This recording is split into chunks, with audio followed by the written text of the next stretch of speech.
Hey guys, welcome to what I believe finally is a decent format for how I'm going to do a long-term MLB The Show franchise. I have basically created my own team using the new customized team feature that you can do in MLB The Show 20 this year. I guess we'll see. I don't know if this can be, continued. I don't know if I can import this team into next year's game into MLB The Show 21. I would hope so, but basically, this allows me to do a franchise with real players that I'm not going to get this emotional connection to like I do with the Reds, as I'm a Reds fan. But I also don't feel like I'm playing as another franchise per se.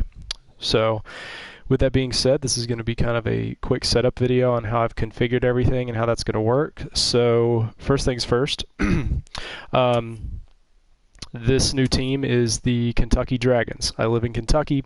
I found this really cool silver and kind of like a neon blue dragon logo in the vault. I did not make this logo. One of the Reds affiliates was the Dragons, and I just always loved that as a mascot. So I really like the color scheme, the uniforms. They're a little loud, but that's just I just love that color of blue. So anyways, the first step was, I want to have a little bit of realism in this. Obviously, a Major League Baseball team moving to Kentucky is not realistic at all. I think maybe like Louisville could support a team just because the Louisville Sluggers are made there. There's a lot of history in that city for baseball. And Louisville's also quite big. It compares to Cincinnati. It compares to some other smaller cities that have pro franchises. So I could see that. The problem is that there's currently a minor league team in Louisville for the Cincinnati Reds, and they're not very far apart from each other. So that part we're going to throw out as being realistic. However, I wanted to pick a team that actually had a decent chance of moving. The two teams that immediately came to mind were the Oakland Athletics and the Tampa Bay Rays. I eventually settled on Tampa Bay because several reasons. One, I feel like they're the most likely to move. Florida has trouble supporting professional sports teams because a lot of people that live in Florida are not from there. I don't have any statistics to back up what percentage of the population that is. But, for example, there's a particular place in Florida. We have a friend that has a condo there. We go there every year. Literally everybody there is from somewhere else. And it's not far from Miami. And these people, they've grown up in another part of the country. They already have their sports teams. They're just not, like, even if I live about 2 hours south of Cincinnati. I'm a hardcore Cincinnati Bengals and Reds fan. If I retire to Florida, I'm probably not going to become a Miami Marlins fan. I'm probably not going to become a Tampa Bay fan, even though Tampa Bay is my second favorite sports city, and that's kind of why another reason I picked the Rays. But if I spend my whole life rooting for one team, I'm probably not going to switch. So I think that hurts them. There's just also a lot of teams down there in every league. They have several teams at least, and so the small pool of people you do have, it kind of gets split, I guess. Also, there's just a lot of rumors about them moving. There was the recent rumor about them splitting time with Montreal, which seems a little crazy to me. So, and they're always operating on a shoestring budget, and that was also tempting because I wanted to try to continue to do that in Kentucky, at least for 2 or 3 years. So that's the other thing. So I picked the Tampa Bay Rays. Using their stadium. Unfortunately, you can't design your own stadium yet, so that was another reason I picked the Rays, was their stadium has the least amount of branding. I thought about Miami. That was another team I looked at, but Miami's ballpark screams Miami. Like, it's everywhere. So they also made sense in that way. Geographically, they made sense. If I would have picked the Oakland A's, we would have been in their division, which is, a Western division. So the AL East makes some kind of sense. It's Kentucky is only a state away from being on the East Coast. So with that being said, another thing I have done, and this will be a bit controversial, but this is something that I feel like would be realistic if this ever actually happened. This team is new. It's in Kentucky. Kentucky is going to be a small market, probably one of, if not the smallest market. So we got to cut payroll. I feel like, I'm the GM. I feel like the owner is telling me we have to cut payroll. We've got to make sure this is a sustainable thing. For at least 2 or 3 years, we got to keep payroll down. I want you to be competitive, but I want you to keep payroll down. So we had to get rid of a few guys. You'll notice this is the Tampa Bay Rays roster, but you'll notice some key pieces missing. So let's go in here, go to transactions. Okay. So the very first thing we did, we traded Blake Snell down there at the bottom. Traded him to the Yankees for some. I've traded all these 4 guys for straight up for prospects. We're just stacking our farm system. So we traded Blake Snell to the Yankees, Charlie Morton to the Indians, Mike Zunino to the Oakland A's, and Kevin Kiermaier to the Minnesota Twins. In a corresponding move, we've now stacked our prospect system. I turned around and I traded a pretty good starting pitcher prospect in Sandy Gaston, a decent relief pitcher, and a pretty decent shortstop for Tom Murphy from the Mariners. They're rebuilding. They don't need him. He just, think of it this like a Moneyball ran organization. They say at one point in that movie, like, this guy, he sounds like an Oakland A already. Tom Murphy sounds like a Kentucky Dragon already. He's cheap, but he's a decent player. He's older. He's in his late 20s. He's never going to demand a huge contract, so perfect for us. In another move, our starting pitching was getting a little thin. We traded that second baseman, Vidal Brujan, I believe.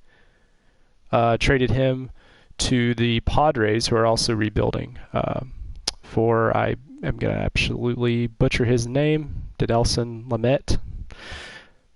With that being said, let's take a look at the roster now. So, and the goal here, keep costs down, but be competitive. That's what we're trying to do these first 2 or 3 years, and then, if things go well, increase the payroll.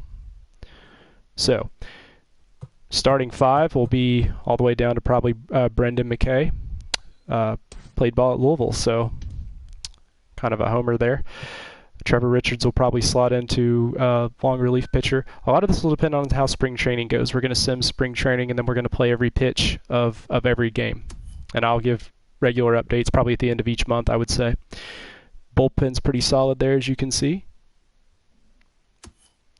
Same for closing pitcher. We didn't have any changes there. Tom Murphy, of course, becomes the starter. And, check this guy out. Power numbers are pretty good. He's a good fielding catcher. Look how cheap, $584K. 28 years old. This guy's going to be affordable for a while. Moving into the infield. So we have quite a few good options here. We have former Cardinal, I believe, Jose Martinez, 3181C. C potential players are great for this organization because they're never going to demand a lot of money, but they are going to be affordable. They're going to be easy to acquire in trades. So that's going to be something we're going to try to do as well. So Jose Martinez, he's very versatile. He can play a lot of different positions. Choi, same, C potential. Very good, especially against right-handed hitters. He's going to definitely be like a DH type guy. Cheap. Nate Lowe might not make the team because he can't play any other positions, but I don't know why he has signed such a long-term deal. That's kind of crazy. But, he's maybe our first baseman, our legit first baseman of the future after these guys leave, because Martinez will get expensive probably next year. So, second base, Lowe and Wendell, 2 good players there. Third base, Diaz. We got a couple other guys here that can play a lot of different positions. We're in good shape at shortstop, especially if you take into account our prospects here. It's pretty crazy. Left field, we have the Japanese import. 3 years, $700K each per year. That's insane for what this guy's going to bring. Hunter Renfroe, that was another great trade. And he's probably one of our most high-paid players right now at $3.3 million, but, we can work with that. Margot, I don't know if he'll be the starting center fielder. I'm sure that between Meadows and Renfroe, one of those guys could play center field. But we'll see. We'll see. We'll see how what spring training brings. We'll see how the season is going. But we're stacked with position players. And like I said, relief pitching, we're totally fine. Starting pitching is going to be the question mark, but I think all these guys are decently solid. So real quick, we'll look at prospects. So this was one of the guys we traded for, 2367A. I wouldn't really consider him a prospect.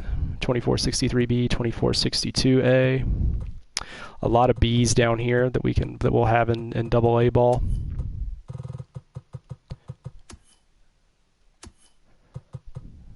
.2255A down here. 2369B, not really a prospect anymore because he played quite a bit last year. 1864B, he was one of the guys that we traded for. 1861A, we traded for him. We also traded for Nolan Jones, 2160A. 2167B, 2069A, 1872A. I mean, Oswald Peraza, 1961B. I mean, we are 1767A. He was part of the deal for Snell. I mean, we are loaded with prospects, and this gives us flexibility. Cozens, I guess, technically could sort of still be considered a prospect. This gives us flexibility for the future to bring up our own players who are homegrown and are going to be affordable when they're ready, or we can trade these guys. So it just gives us a lot of flexibility. But yeah, we're going to sim spring training, and I will do an update. There'll also be a corresponding Google Doc that has any transactions listed. It'll have the transactions that we've already made in there as well, along with age, overall, and potential, just so you all can keep track of that easier visually. But we'll have another update at the end of, well, we won't do one. We'll do one at the end of April. So we'll have an update at the end of April. I'm going to be doing probably pulse pitching, zone hitting, default sliders, legend on both pitching and hitting. So thanks for watching, guys, and we will have another update for you, I would say, in maybe a couple weeks.